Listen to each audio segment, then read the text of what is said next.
Hello everyone. So இந்த video யாருக்காக அப்படின்னு பார்த்தீங்கன்னா, சப்போஸ் வந்து நேற்று வீடியோ பார்த்ததுக்கப்புறம் இல்லை நாங்கள் வந்து ஒரு ட்ராப் எடுக்கலாம் அப்படின்னு பிளான் இருக்கோம், இல்லை நான் வந்து நீட் எழுதி தான் போகிறேன் சரிங்களா, பட் பார்ஷியல் ட்ராப் எடுக்கலான்னு இருக்கேன். ஸோ ஒன்று ட்ராப் எடுக்க போகிறவங்களுக்காக,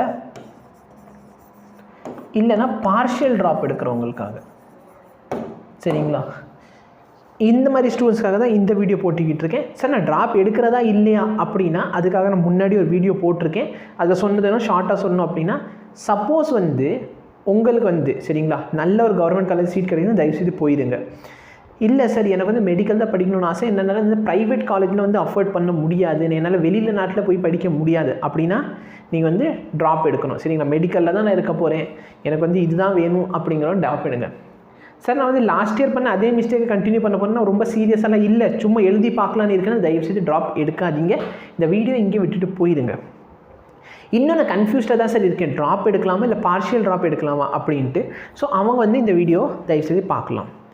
நல்லா பாரு, பார்ஷியல் ட்ராப்னா என்ன. ஒரு சில வீட்டில் வந்து இதுக்கு மேலே அலோவ் பண்ணியிருக்க மாட்டாங்க சரிங்களா. இதுக்கு மேலே வந்து போதும் நீ வேறு ஏதாச்சும் கோர்ஸ் எடுத்து படி, ஆனால் அவங்க மனசில் பார்த்தீங்கன்னா நான் எப்படியாவது சரிங்களா நான் டாக்டர் தான் ஆகணும் அப்படின்ட்டு ஒரு ஆசை இருக்கும். பட் என்னது சீட் கிடைக்காது அப்படின்னு தெரிஞ்சு போச்சு. அப்போ வீட்டில் என்ன சொல்லிப்பாங்க, போய் நீ ஏதாவது ஒரு கோர்ஸை படி. அப்போ நிறைய பேர் எடுக்கிற ஒரு முடிவு என்ன அப்படின்னு பார்த்தீங்கன்னா, நான் வந்து பார்ஷியல் ட்ராப் எடுக்க போகிறேன். இந்த பார்ஷியல் ட்ராப் எடுக்கிறதுக்கான டிஸ்அட்வான்டேஜஸ் சொல்லிடுறேன். அட்வான்டேஜ் என்ன சார்? ஃபஸ்ட்டு அட்வான்டேஜ் சொல்லுங்கள் சார், டிஸ்அட்வான்டேஜ் தான் வாழ்க்கை ஃபுல்லாக இருக்குது. பார்ஷியல் ட்ராப் எடுக்கிறதுக்கு அட்வான்டேஜ் என்ன அப்படின்னு பார்த்தீங்கன்னா, சப்போஸ் நீங்கள் நெக்ஸ்ட் இயர் நீட்டை வந்து கிராக் பண்ணலை அப்படின்னு சொன்னோம். ஃபார் எக்ஸாம்பிள் 2024 நீட்டை நீங்கள் கிராக் பண்ணல அப்படின்னு சொன்னால் ஒன்றும் பிரச்சனை இல்லை, நீங்கள் ஆல்ரெடி ஏதோ ஒரு கோர்ஸ் படிச்சுக்கிட்டு இருப்பீங்க, அதே கோர்ஸ் கண்டினியூ பண்ணிடுவீங்க. ரெண்டாவது இருக்கிறதுல பெரிய அட்வான்டேஜ் என்ன சரிங்களா, எல்லாருமே அதான் ஃபீல் பண்ணுவாங்க. என்ன அப்படின்னா, இந்த பக்கத்து வீட்டுக்காரங்க எதிர்த்து வீட்டுக்காரங்க ஆன்ட்டி, அந்த பையனோட அத்தை இல்லை பொண்ணோட அத்தை, யார் கேட்டாலும் சரி சரிங்களா, அத்தை பெரியப்பா சித்தப்பா யார், இந்த மாதிரி எல்லா ரிலேட்டிவ்ஸ் இப்போ தான் வருவாங்க. அந்த மாதிரி யார் கேட்டாலும் சரி நம்ம என்ன சொல்லிடலாம் தைரியமாக, நம்ம பொண்ணு இல்லை நம்ம பையன் இந்த காலேஜில் படிக்கிறான் அப்படிங்கிறது சொல்லிட முடியும். ஸோ இந்த ரெண்டு அட்வான்டேஜ். ஒன்று என்னது, உங்களுக்கு வந்து இந்த கோர்ஸ் கிடைக்கலன்னா பேக்கப்புக்கு ஒரு கோர்ஸ் இருக்குது. ரெண்டாவது அட்வான்டேஜ் என்ன, சொந்தக்காரங்க யாராவது கேட்டால் கூட இல்லை எங்கள் பையன் இந்த கோர்ஸ் எடுத்து இங்கே படிச்சுக்கிட்டு இருக்கான் அப்படின்னு சொல்லிடுவீங்க. இது பார்த்தீங்கன்னா அட்வான்டேஜ். டிஸ்அட்வான்டேஜ்க்கு வருவோம் சரிங்களா. இந்த டிஸ்அட்வான்டேஜ் தான் ஏகப்பட்டது இருக்குது, அது தெரியாமல் நீங்கள் போய் அங்கே மாட்டிடக்கூடாது. டிஸ்அட்வான்டேஜ் என்ன அப்படின்னா, மோஸ்ட் ஆஃப் த ஸ்டூடெண்ட்ஸ் நீங்கள் சரிங்களா இந்த வருஷம் 8 to 10 ஹவருக்கு மேலே உட்காந்து ஸ்பெண்ட் பண்ணி படிச்சிருப்பீங்க, கரெக்டாக இல்லையா? 8 to 10 ஹவர்ஸ் உட்காந்து படிச்சிருப்பீங்க, ஆனால் செலெக்ஷன் ஆகலை. இப்போ நீங்கள் பார்ஷியல் ட்ராப் அப்படின்னு சொல்லி நீங்கள் ஆல்ரெடி காலேஜுக்கு போவீங்க. காலேஜுக்கு போயிட்டு வந்ததுக்கு அப்புறமேலே 8 to 10 ஹவர்ஸ்க்கு மேலே நீங்கள் உட்காந்து டெடிக்கேட்டடாக படிக்கணும். சார் அதெல்லாம் நான் படிச்சிருவேன் சார், இப்போதைக்கு நீ ஸ்டேபிளாக இல்லை, இப்போதைக்கு நீ ஒரு வைராகத்தோடு மட்டும்தான் இருக்க சரியா, நான் வந்து எப்படியாவது பண்ணுவேன். ப்ராக்டிக்கலாக பார்க்குறப்போ காலேஜ் ஒர்க் முடித்ததுக்கப்புறம் 8 to 10 ஹவர்ஸ் வந்து உனக்கு நீட் ப்ரிப்ரேஷனுக்குலாம் டைம் அந்த அளவுக்கு இருக்கிறதுக்கான வாய்ப்புகள் ரொம்பவே குறைவு. இது ஒரு ப்ராப்ளம் சரிங்களா. ரெண்டாவது என்ன அப்படின்னா, காலேஜஸில் ஜாயின் பண்ணிங்கன்னா காலேஜுக்குன்னு ஒரு ப்ரொசீஜர் இருக்கும். காலேஜில் பார்த்தீங்கன்னா ப்ராக்டிக்கல் எக்ஸாம்ஸ் வரும், ப்ராக்டிக்கல் கிளாஸஸ் இருக்கும். அதுக்கப்புறம் பார்த்தீங்கன்னா உங்களுக்கு வந்து திடீர்னு பார்த்தீங்கன்னா யூனிட் டெஸ்ட் வரும், கிளாஸ் டெஸ்ட் நடக்கும், செமஸ்டர் எக்ஸாம் வரும். அப்போ செமஸ்டர் எக்ஸாம் அப்போலாம் நீ உட்காந்து காலேஜுக்கு படிப்பியா, இல்லைன்னா நீட்டுக்கு உட்காந்து 8 to 10 ஹவர்ஸ் படிப்பியா? ஆப்வியஸ்லி சார் காலேஜுக்கு படிக்கணும், இல்லைன்னா வீட்டில் வந்து துரத்தி விட்ருவாங்க. ஏன்னா என்னடா நீட்டில் தான் ஃபெயில் ஆகிக்கிட்டு இருந்தேன், அங்கே போய் ஃபெயில் ஆகிட்டுன்னு சொல்லுவாங்க. அப்போ கண்டிப்பாக நான் என்ன பண்ணுவேன், அதுக்கு தான் சார் உட்காந்து படிப்பேன். ஓகே, கடைசி 1 மந்த்தில் பார்த்தீங்கன்னா நீங்கள் அவ்வளோ ஹார்ட் ஒர்க் பண்ணியிருப்பீங்க, 14 ஹவர் வரைக்கும்லாம் படிச்சிருப்பீங்க. நீ காலேஜில் போனதுக்கப்புறம் 14 ஹவர் டைம் சொன்னால லாஸ்ட் 1 மந்த் கொடுக்க முடியுமா?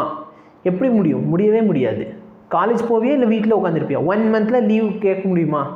கண்டிப்பாக வாய்ப்பே கிடையாது. அப்படிங்கிறப்ப பார்த்தோன்னா பார்ஷியல் ட்ராப் எடுக்கிறது வந்து ஒரு நல்ல ஒரு முடிவு கிடையாது. சார் எனக்கு இன்னொரு யோசனை சார், சொல்லு அதையும் கேட்போம். ஏன்னா சரி நல்லா நான் இதெல்லாம் நானாக சொல்லலை, இதெல்லாம் நேற்றுலேருந்து நான் வந்து ஃபோன் பேசிக்கிட்டே இருக்கேன், அதனால் எனக்கு எல்லாமே தெரியுது, அதனால் நான் உங்களுக்கு சொல்லிக்கிட்டு இருக்கேன் ஓகேவா. ஸோ அதனால் பார்த்தோன்னா எனக்கு தெரியும் ஸ்டூடெண்ட்ஸ் ஒருத்தவங்களும் என்னென்ன மைண்ட் செட்டில் பேசுகிறாங்க, என்னென்ன பேசுகிறாங்க அப்படின்ட்டு. சார் ஒரு யோசனை என்ன அப்படின்னா, நான் வந்து மெடிக்கல் ஃபீல்டில் தான் சார் இருக்கணும்னு ஆசை, அதனால் பேசாமல் நான் வந்து என் மார்க்குக்கு கிடைக்கிற ஒரு கோர்ஸு சரிங்களா, ஏதாவது ஒரு கோர்ஸு என் மார்க்கு என்ன மெடிக்கல் கோர்ஸ் கிடைக்குதோ சரிங்களா, பிஃபார்ம் அந்த மாதிரி ஒரு கோர்ஸாக இருந்தாலும் சரி. ஒரு சில பேர் அதான் சொன்னாங்க, ஓகேவா எனக்குலாம் நேற்று வரைக்கும் இந்த கோர்ஸ்லாம் இருக்குன்னு கூட தெரியாது. பிஃபார்ம் கோர்ஸ் கிடச்சா பிஃபார்ம்லேயே சேர்ந்துடுறேன், இல்லைன்னா எனக்கு வந்து நிறைய பேர் என்ன சொன்னாங்க பேராமெடிக்கல் கோர்ஸஸ் சேர்ந்துடுறேன். நல்லா ஞாபகம் வச்சுக்கோ, இந்த மாதிரி மெடிக்கல் கோர்ஸஸில் பார்த்தீங்கன்னா நீங்கள் 1 இயர் படித்ததுக்கப்புறம் டிஸ்கண்டினியூ பண்ணுறப்ப ஃபைன் அமௌண்ட் பார்த்தீங்கன்னா 1 லட்சத்துலேருந்து 10 லட்சம் வரைக்கும் இருக்கும். மெடிசன் படிக்கிற எல்லா கோர்ஸஸ்க்கு பார்த்தீங்கன்னா ஃபைன் வந்து நீங்கள் 1 இயர் படிச்சுட்டு டிஸ்கண்டினியூ பண்ணுறீங்க. ஏன் சார் நான் டிஸ்கண்டினியூ பண்ண போகிறேன்? அதுக்கு தாண்டா பார்ஷியல் ட்ராப் எடுத்தேன். பார்ஷியல் ட்ராப்னா என்ன? 1 இயரில் நீ பாஸ் பண்ணிட்டு நீட் பாஸ் பண்ணிட்டு டாக்டராக வேறு காலேஜுக்கு போவியா? இல்லை அதே காலேஜில் உட்காந்து படித்து 2 டிகிரி சேர்ந்து வாங்குவியா? இல்லை, நீங்கள் ஆப்வியஸ்லி வேறு காலேஜுக்கு போவேன். அப்போ இந்த கோர்ஸை நீ டிஸ்கண்டினியூ பண்ணணும். டிஸ்கண்டினியூ பண்ணுறப்ப 10 லட்ச ரூபா கேட்பான். 10 லட்ச ரூபாலாம் என்கிட்ட இருக்காது. இல்லைன்னா உன்னால் வெளியில் வர முடியாது, அவன் டிசி கொடுக்க மாட்டான். டிசி கொடுக்கலன்னா நீ எப்படி இன்னொரு இடத்துல போய் அட்மிஷன் வாங்க முடியும்? சார் 12th டிசி இருக்கும்ல சார், 12th டிசி சப்மிட் பண்ணால் தான் இந்த காலேஜில் உனக்கு அட்மிஷனே கிடைக்கும். அப்போ இதெல்லாம் ஞாபகம் வச்சுக்கோ. சார் நான் வந்து பேராமெடிக்கல் கோர்சஸ், பேராமெடிக்கலுக்கு ஃபைன் பார்த்தீங்கன்னா 1 lakh rupees. சரியா? இல்லை சார் நான் வந்து என்ன பண்ணலான்னு இருக்கேன்னா ஒரு இன்ஜினியரிங் டிகிரி, இது நேற்று நைட் நடந்தது. சரியா? நான் வந்து பேசாமல் ஒரு இன்ஜினியர் டிகிரி சேர்ந்துடலான்னு இருக்கேன் சார். இன்ஜினியர் டிகிரிலலாம் அந்தளவுக்கு பெனால்ட்டி இருக்காது இல்லை சார். நீ யோசிச்சு பாரு, இன்ஜினியரிங் கோர்ஸ் படிக்கிறேன்னு சொல்லி 1 இயர் நீ வந்து 1.5 லட்ச ரூபா ஃபீஸ் கட்டிடுவேன். கரெக்டாக இல்லையா? நல்ல ஒரு காலேஜ் சேர்ந்து படிக்கிறேன்னா 1 இயருக்கு நீ 1.5 லட்ச ரூபா ஃபீஸ் கட்டிடுவேன். இன்ஜினியரிங்க்கு உட்காந்து படிச்சுக்கிட்டு இருப்பியா, நீட்டுக்கு ப்ரிப்பேர் பண்ணுவியா? இது எல்லாமே நீங்கள் பார்த்துக்கோங்க. சரியா? இது ஒரு நல்ல யோசனையே கிடையாது. பார்ஷியல் ட்ராப் வந்து என்னையை பொறுத்தவரை ஒரு நல்ல யோசனையே கிடையாது. ஒன்று ட்ராப்னா ஃபுல்லாக ட்ராப் எடு, இல்லைனா ஃபுல்லாத்தையும் மறந்து வச்சுட்டு அங்கே போயிடு. இங்கே படிச்சுட்டு இவ்வளோ ஃபைன் கட்டிட்டு உன்னால் கண்டிப்பாக அங்கே வரவே முடியாது. சரிங்களா? ரெண்டாவது யோசனை என்ன இருக்கும் அப்படின்னு பார்த்தீங்கன்னா, சரி பரவாயில்ல, இன்றைக்கி தான் நம்ம மெயின் காலேஜுக்கு படித்தோம்ல, நாளைக்கு வந்து நம்ம நீட்டுக்கு படிப்போம். அச்சோ நாளைக்கு இந்த ஒர்க் வந்து சரி நம்ம நாளான்னைக்கு படிப்போம். அப்புறம் என்ன ஆகும்? கடைசியில் ஒரு மாதம் இருக்கும், நீட்டுக்கு வந்து இவ்வளோ நேரம் உட்காந்து படித்தா தான் பண்ண முடியும். நான் என்ன பண்ணலாம்? பேசாமல் நம்மளுக்கு தான் காலேஜ் இருக்குல்ல, இதே கண்டினியூ பண்ணிடுவோம், அங்கே தான் ஃப்ரெண்ட்ஸும் செட் ஆகிட்டாங்கல்ல, அந்த மாதிரி ஃபீலிங் வரும். ட்ராப்பர் எடுக்க போகிறீங்க அப்படின்னு சொன்னால் நீங்கள் வந்து ரொம்ப டெடிக்கேட்டடாக இருக்கணும். சரிங்களா? ஸோ இதுக்கு நான் சொல்லிட்டேன். ஓகேவா? என்ன நல்ல விஷயம் என்னென்னா, வீட்டில் ரிலேட்டிவ்ஸ் யார் கேட்டாலும் நான் இந்த கோர்ஸ் படிக்கணும்னு சொல்லி தைரியமாக சொல்லிக்கலாம். மற்றபடி ஒன்றுமே கிடையாது. ஓகேவா? ட்ராப்பர்ஸ் நீங்கள் எடுக்க போகிறீங்கன்னா ஸ்ட்ரிக்டாக ஃபாலோ பண்ணுங்கள், ஸ்ட்ரிக்டாக இருக்கணும். சரிங்களா? ஏன்னா என்கிட்ட ஒரு சில பேர் என்ன சொன்னாங்க, சார் உங்கள் கோர்ஸ் தான் சார் ஜாயின் பண்ணேன், ஆனால் கடைசியில் வரைக்கும் நான் அது பார்க்கவே இல்லை. கிராஷ் கோர்ஸ் ஜாயின் பண்ணேன், நான் உங்களுக்கு பார்க்கவே இல்லை. ஒரு பொண்ணு என்ன சொன்னான்னா, நான் உங்கள் கிராஷ் கோர்ஸ்லேருந்து பார்த்தேன், அது பொண்ணா பையனு கூட தெரியல, ஸ்ரீ முகேஷ்னு சொல்லி ஐடியாலேருந்து வந்துச்சு. ஓகேவா? நான் உங்கள் கோர்ஸை வந்து பார்த்தேன், 90 days கிராஷ் கோர்ஸ் வந்து ஒரு கொஸ்டின் கூட வரல சார். சரிங்களா? சரி, இது எல்லாமே பார்த்தீங்கன்னா எனக்கு எந்த அளவுக்கு உண்மைங்கிறது தெரியும். சரிங்களா? என் கோர்ஸ் பற்றி எனக்கு தெரியும். அது வந்து நான் உங்களுக்கு ப்ரூஃப் பண்ணணும்னு நான் ஒரு PDF கூட ரெடி பண்ணிவிட்டு ஒரு டிஸ்கஷன் செஷன் வச்சுருவேன். ஓகேவா? அதில் நீங்கள் பார்த்துக்கலாம். ஓகே, அப்போ நீங்கள் ட்ராப்பர் எடுக்க போகிறீங்கன்னா ஸ்ட்ரிக்டாக ஃபாலோ பண்ணணும். உங்களுக்கு வந்து கோச்சிங் கரெக்டாக இருக்கணும். ஸோ டியூஷன் சென்டர், அதாவது ஒரு கோச்சிங் இன்ஸ்டியூட்டில் போகிறீங்களா இல்லை ஆன்லைன் கோச்சிங்கில் இருக்க போகிறீங்களா, இதை வந்து நீங்கள் நல்லா பார்த்துக்கோங்க. சார் கோச்சிங் சென்டர், எந்த கோச்சிங் சென்டர் போனால் நிறைய பேர் என்கிட்ட கேட்குறாங்க, எந்த கோச்சிங் சென்டர் பெஸ்ட்டாக இருக்கும். அதுக்காக நான் தனியாக ஒரு வீடியோ வந்து அப்லோட் பண்ணிடுறேன். அதுலேருந்து நான் மற்ற ஸ்டூடெண்ட்ஸ் என்னென்ன ஃபீல் பண்ணாங்களோ அதை வச்சு தான் நான் ஒரு வீடியோவை போட போகிறேன். சரிங்களா? அதை நீங்கள் ஞாபகம் வச்சுக்கோங்க. சரிங்களா? ஸோ ஸ்ட்ரிக்டாக நீங்கள் வந்து ஒரு டைம் டேபிள் ஃபாலோ பண்ணணும்.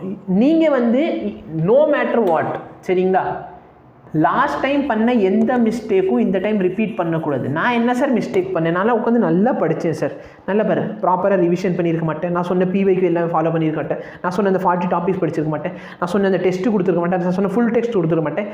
இந்த மாதிரி விஷயங்கள் நீ பண்ணியிருப்ப. சரியா? அப்போ இந்த டைம் அந்த மிஸ்டேக்ஸ் எல்லாம் இருக்கக்கூடாது. சரிங்களா? அப்படி நீங்கள் வந்து ரெடியாக இருக்கீங்கன்னா நீங்கள் ட்ராப் எடுக்கலாம். பார்ஷியல் ட்ராப்க்கு நான் சொல்லிட்டேன். சரிங்களா? நீங்கள் பாட்டுக்கு ஓகே பேராமெடிக்கல் கோர்ஸ் தானே, 1 year படிப்போம், அப்படியே படித்து சைடாக படிச்சிங்கன்னா கடைசியில் வந்து வெளியே வந்துடலாம். உனக்கு ஃபைன் அமௌண்ட் இவ்வளோ கட்ட சொல்லுவாங்க, நீ ஃபைன் அமௌண்ட் கட்டவே முடியாது. சரியா? இவ்வளோ அமௌண்ட் கட்டுறதுக்காக உங்கள் வீட்டில் வந்து நல்ல வசதி இருக்கா? 10 லட்ச ரூபா தண்டமாக கொடுத்துட்டு வரது அளவுக்கு உனக்கு வசதி இருக்கா? யோசிச்சுக்கோங்க. சரிங்களா? ஸோ தயவுசெய்து இந்த முடிவு எடுக்கிறதுக்கு முன்னாடி இதெல்லாம் யோசிச்சுக்கோங்க. ட்ராப்பர் எடுக்க போகிறீங்கன்னா ஸ்ட்ரிக்டாக இருங்க. கோச்சிங் இன்ஸ்டியூட் எங்கே ஜாயின் பண்ணுறது, என்ன மெட்டீரியல் ஃபாலோ பண்ணுறது, நான் சொல்கிறத வந்து ஃபுல்லாக நீங்கள் ஃபாலோ பண்ணாலே போதுமானது. இந்த வருஷம் பண்ண எந்த மிஸ்டேக்கும் ரிப்பீட் பண்ணக்கூடாது. இதெல்லாம் பண்ணுறதுக்கு நீங்கள் ரெடியாக இருக்கீங்கன்னா நீங்கள் ட்ராப் எடுக்கலாம். ட்ராப் எடுக்கிறதுக்கு இன்னொரு நல்ல ரீசன் நான் சொல்லிடுறேன். நல்லா பாரு, இந்த கோர்ஸ் அந்த கோர்ஸ் படிக்கிறேன் அப்படின்னு சொல்லிவிட்டு நீ போய் ஜாயின் பண்ணிடுவான். பிடிக்காத ஒரு கோர்ஸை படிச்சுட்டு பிடிக்காத ஒரு கோர்ஸில் நீங்கள் வேலை பார்க்குறது ரொம்பவே கஷ்டம். சரிங்களா? எனக்கு தெரிஞ்சு ஒரு பையனை இப்போ மெசேஜ் பண்ணி சொன்னேன், நான் வந்து இன்ஜினியரிங் கோர்ஸ் படித்தேன், இன்ஜினியரிங் கோர்ஸ் முடிச்சுட்டேன், ஆனால் எனக்கு அதில் ஃபீல்டில் வந்து சுத்தமாக இன்ட்ரெஸ்ட்டே இல்லை. எப்போ தெரியுதுன்னா இன்ஜினியரிங் கோர்ஸ் முடிக்கிறதுக்கு இப்போ தெரியுது. சரிங்களா?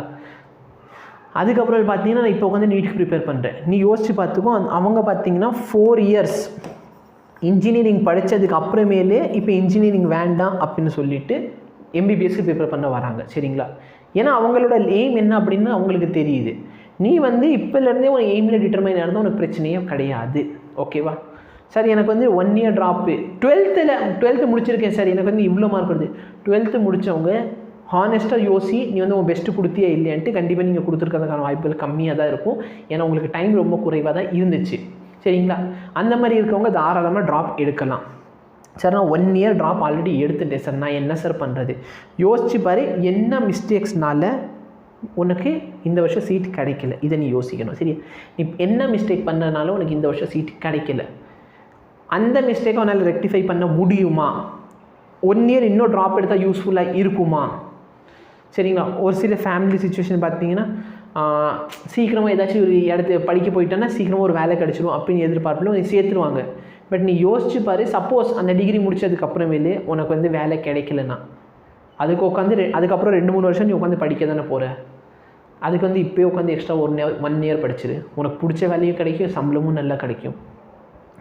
ஒரு சில பேரோட ப்ராப்ளம் என்ன, சார் ஆல்ரெடி 1 இயர் ட்ராப் எடுத்துகிட்டு வீட்டில் திட்ட தான் செய்வாங்க. அவங்களும் அவன் மேலே ஆசைப்பட்டிருப்பாங்களா இல்லையா, பையன் வந்து டாக்டர் ஆகிடுவான், அவங்களோட அந்த கனவு வந்து போகுதா இல்லையா? சார் பேரண்ட்ஸ்கிட்ட என்ன பேசுகிறது அப்படின்னா அதுக்கு நான் ஒரு தனியாக ஒரு வீடியோ சொல்லிடுறேன். அந்த வீடியோவில் நானும் உங்கள் பேரண்ட்ஸ்கிட்ட பேசுகிறேன். நான் வந்து இது எல்லாத்தையும் உங்கள்கிட்ட சொல்லிடுறேன். சரியா? ஸோ அது வந்து மேபி உங்களுக்கு ஹெல்ப்ஃபுல்லாக இருக்கும். அந்த வீடியோ வந்து நீங்கள் வந்து பார்க்குறீங்கன்னா நீங்கள் பேரண்ட்ஸ்க்கு ஷேர் பண்ணிடுங்க. ஓகேவா? அது இல்லாமல் நீங்கள் தான் உங்கள் பேரண்ட்ஸ்கிட்ட பேசணும், நீங்கள் தான் அவங்களுக்கு அஷ்யூரிட்டி கொடுக்கணும். சரிங்களா? நான் வந்து என்னால் முடியும், நான் இந்த தப்பு பண்ணேன், நான் இனிமேல் அந்த தப்பு பண்ண மாட்டேன். ஓகேவா? நீங்கள் வந்து என்னை மானிட்டர் பண்ணுங்கள், எவ்வளோ டெஸ்ட்டில் எவ்வளோ மார்க் வந்து நீங்கள் பாருங்கள் என்னைய அப்படிங்கிற மாதிரி நீங்கள் சொல்லிக்கோங்க. ஸோ ஃபஸ்ட் 1 இயர் ட்ராப் எடுத்தானே எனக்கு சீட்டு கிடைக்கல, அப்போ நீ வந்து ஜென்யூனாக இருக்குன்னா நீ ஹார்ட் ஒர்க் பண்ணலாம். சார் 2 இயர் முடிச்சிட்டேன், ஆனால் மார்க் நான் இப்போதைக்கு என்ன ஃபஸ்ட் இயர் பார்த்தீங்கன்னா நிறைய பேர் என்ன பண்ணுறாங்க அப்படின்னு பார்த்தீங்கன்னா ஃபஸ்ட் இயர் போயிட்டு ஓகேவா ட்ராப் எடுத்துட்டா ஒன்றுமே பண்ணுறதில்ல.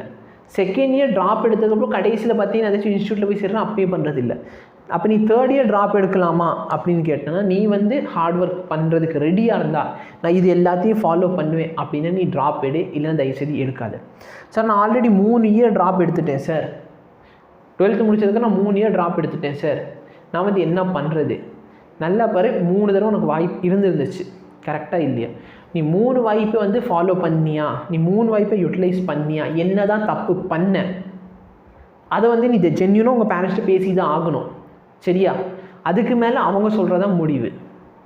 நீ வந்து சொல்லி தான் 3 வருஷம் சான்ஸ் கொடுத்துருக்காங்க உங்களுக்கு, அதுக்கு மேலே இல்லை என்னால் கண்டிப்பாக எனக்கு ஒரே ஒரு வாய்ப்பு மட்டும் கொடுங்கன்னா ஓகே, இல்லை நான் இப்படியே தான் இருக்க போகிறேன், இன்னும் 1 வருஷம் பார்த்துக்கலாம், எழுதி தான் பார்ப்போம் அப்படின்றது தயவு செய்து வேண்டாம். நீ வந்து உன் வாழ்க்கையோடு விளையாடுற, பேரண்ட்ஸ் வாழ்க்கையோடு விளையாடிக்கிட்டு இருக்கு. சரியா? தயவுசெய்து அந்த மாதிரி நான் வந்து அப்படியே தான் இருக்க போகிறேன்னா தயவுசெய்து நீ வந்து 12th அப்புறமே நான் அப்படியே தான் இருக்க போகிறேன்னா தயவுசெய்து ட்ராப்லாம் எடுக்காத. ஓகேவா?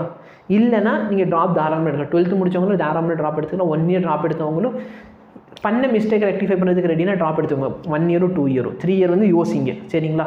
இதுக்கு மேலே ட்ராப் எடுக்கணுமா? இது இல்லாமல் நிறைய நல்ல நல்ல கோர்சஸ் இருக்குது, நீங்கள் அதை கூட ஃபாலோ பண்ணிக்கோங்க. சரியா? ஸோ இதான் நான் சொல்ல நினச்சது. பார்ஷியல் ட்ராப் நான் தெளிவாக சொல்லிட்டு நிறைய பேருக்கு இந்த விஷயங்கள்லாம் தெரியாது.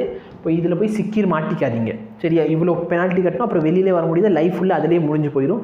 அவ்வளோ டைம் கொடுத்து நீங்கள் படிக்கணும் நீட்டுக்கு, அவ்வளோ டைம் உன்னால் கொடுக்க முடியுமா? கண்டிப்பாக முடியாது. ஓகேவா? இதெல்லாம் நீங்கள் ஞாபகம் வச்சுக்கோங்க. ஞாபகம் வச்சுக்கிட்டு என்ன முடிவோ எடுங்க. தயவுசெய்து பேரண்ட்ஸ்கிட்ட பேசுங்க. நானும் பேரண்ட்ஸ்க்காக ஒரு வீடியோ அப்லோட் பண்ணுறேன், அந்த வீடியோ வந்து பேரண்ட்ஸ்க்கு காட்டுங்க. சரியா? Thank you so much. Have a nice day.